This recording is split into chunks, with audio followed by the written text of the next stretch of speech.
Esse é o grito de uma vítima. Uma presa que por algum motivo se viu nas garras de um predador. Sádico e sedento por sangue. Essa não é uma história qualquer, não. Esse é o caso do serial killer mais famoso da história. Esse é o mito que se tornou uma lenda. Essa é a história do surreal e infame Jack, o Estripador.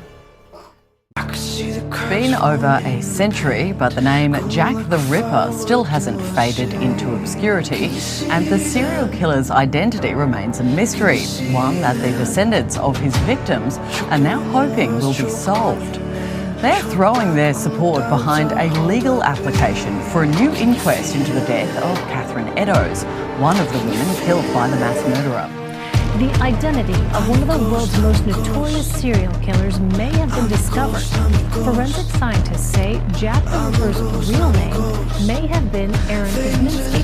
That's according to genetic tests. There are thousands of unsolved murders in London, some dating back not just decades but hundreds of years. The most famous of those, the Jack the Ripper murders, the killing spree which left at least 5 women dead in the East End in 1888. Now, 137 years on from the killings, the descendants of his victims are hopeful that the truth can finally be revealed. It all comes down to a shawl found beside one of the women killed. Here's Carolyn Sim. DNA evidence, they say, helps solve one of history's biggest crime mysteries, the identity of Jack the Ripper. Back in 1888, the notorious serial killer murdered and mutilated the bodies of 5 women in London. Na era vitoriana, no coração de Londres, em uma época marcada pela pobreza e desigualdade, surgiu um dos mais infames serial killers da história. Um nome que ecoa até hoje como sinônimo de terror e mistério. Jack o Estripador. Em meados do século XIX, a Inglaterra recebeu um fluxo de imigrantes irlandeses que superpovoaram a grande cidade da Inglaterra, incluindo East End. A partir de 1882, refugiados judeus que escapavam de ataques em massa na Rússia e de outras áreas da Europa Ocidental imigraram para a mesma região.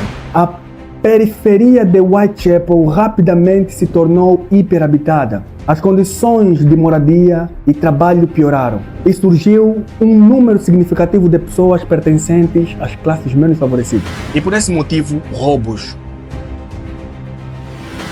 violência, alcoólatras. Todos esses elementos se tornaram comuns na região e com isso a pobreza elevada chegou, levando muitas mulheres à prostituição.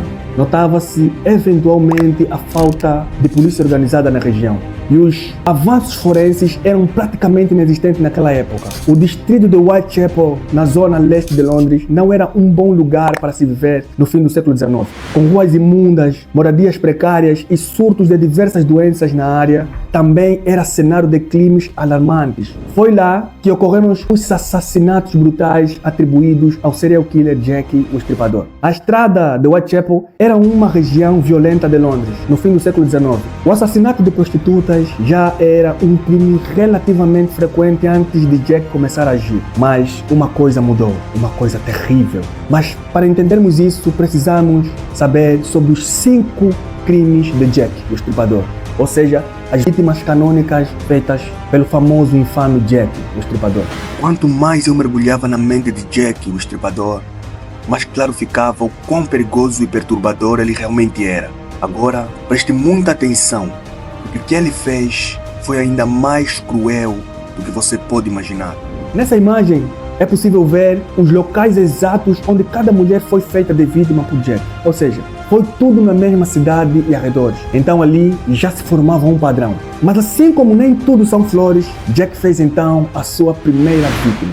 Mary Ann Nichols, a primeira vítima. Mary Ann Nichols tinha 43 anos quando foi vista com vida pela última vez, às 2h30 da madrugada do dia 31 de agosto de 1888. Vagando pelas ruas de Whitechapel, por volta das 3h40 de 31 de agosto, seu corpo foi encontrado sobre uma poça de sangue. Havia 2 cortes na garganta. O seu órgão genital tinha sido esfaqueado 2 vezes e o seu intestino estava aberto, devido ao corte profundo feito pelo assassino na parte abaixo do abdômen da vítima. Annie Chapman, a segunda vítima.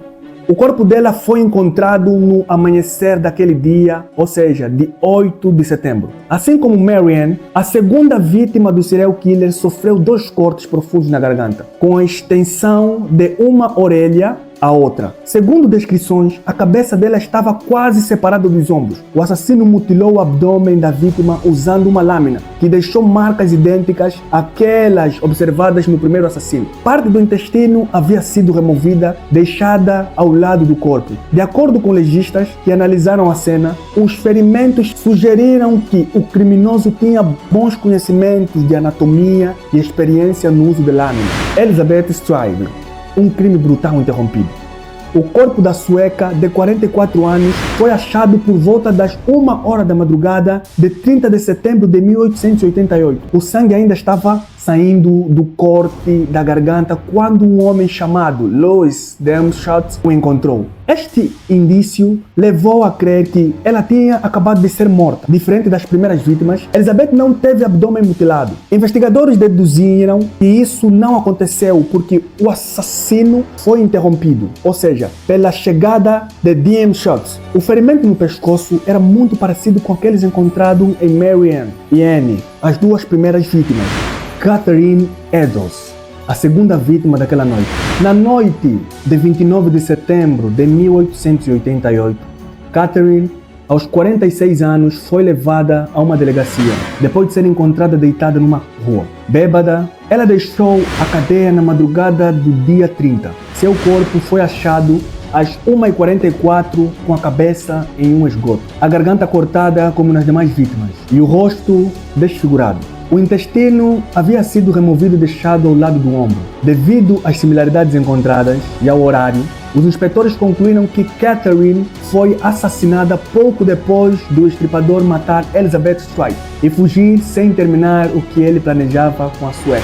Mary Jane Kelly, mutilada em sua própria cama, diferentemente das demais vítimas, Mary Jane foi morta no quarto da pensão onde morava. Entre 4 paredes, o serial killer teve privacidade e tempo para deixá-la ainda mais desfigurada que as outras. A irlandesa foi vista pela última vez com vida na madrugada de 9 de novembro às 2h45, conversando com um homem na rua. Em seguida, os dois foram andando na direção da pensão. Por volta das 10 horas, o dono da pensão bateu a porta dela para cobrar o dinheiro do aluguel, que estava 6 semanas atrasada. E quando ele entrou, a superfície havia sido removida e todas as vísceras retiradas. Os órgãos estavam em diferentes pontos da cama e do quarto. Os ombros mutilados e o rosto da vítima desfigurado de tal forma que seria impossível reconhecer seus traços de anatomia. Mary Jane foi a vítima mais jovem de Jack, o estripador. Ela tinha algo em torno de 25 anos ao ser morta. Durante a época dos crimes, a polícia de Londres recebeu centenas de cartas que alegavam ser de Jack, mas a veracidade da maior parte delas foi descartada. Entretanto, algumas poucas pareceram muito convincentes, pois traziam informações restritas conhecidas como as 3 cartas atribuídas a Jack, o estripador. A primeira carta chegou em 27 de setembro de 1888 na Central News Agency. Ele até mesmo se deu um nome. Jack Estripador.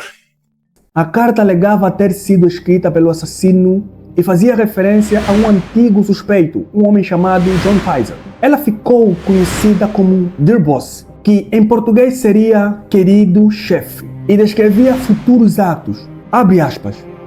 No próximo trabalho que eu fazer, cortarei as orelhas da moça e enviarei aos policiais só por diversão. Guarde esta carta até que eu faça um pouco mais de trabalho. Então a distribua diretamente. Minha faca é tão boa e afiada que quero começar a trabalhar imediatamente se tiver uma chance. Ali aparecia pela primeira vez a assinatura de Jack, o estripador, dando um nome ao criminoso. Embora a polícia tenha pensado se tratar de uma farsa, mais mulheres foram assassinadas apenas 3 dias depois que ela foi entregue. Em seguida, no começo de outubro, chegou um cartão postal conhecido como Sauce Jack, ou traduzindo fica Jack Atrevido, que aparentemente estava manchada de sangue. Ele dizia: eu não estava falando bobagem, querido e velho chefe, quando lhe dei a dica.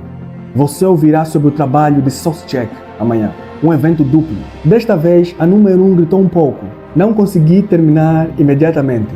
Não é hora de dar ouvidos à polícia.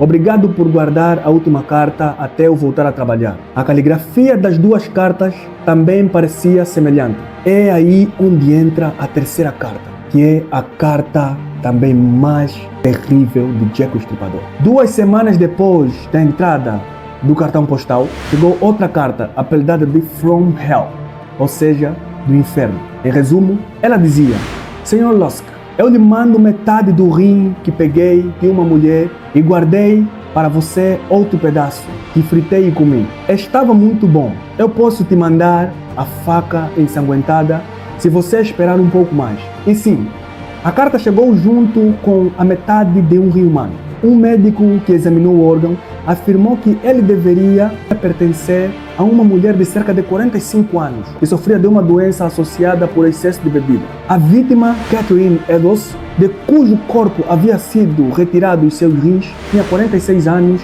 e era alcoólatra. Não foi uma coincidência. As 3 cartas seguem até hoje um assunto de debate entre os pesquisadores. Um funcionário da Central News Agency, chamado Thomas Bolin, chegou a ser acusado da autoria delas, mas nada foi comprovado. A única certeza que se tem é que, se forem reais, elas são um indício de uma mente realmente doentia. A polícia tentou investigar os crimes, mas enfrentou desafios enormes devido à falta de tecnologias modernas e à pressão da mídia. Mas os principais suspeitos levantados na época foram Montague John Dwight.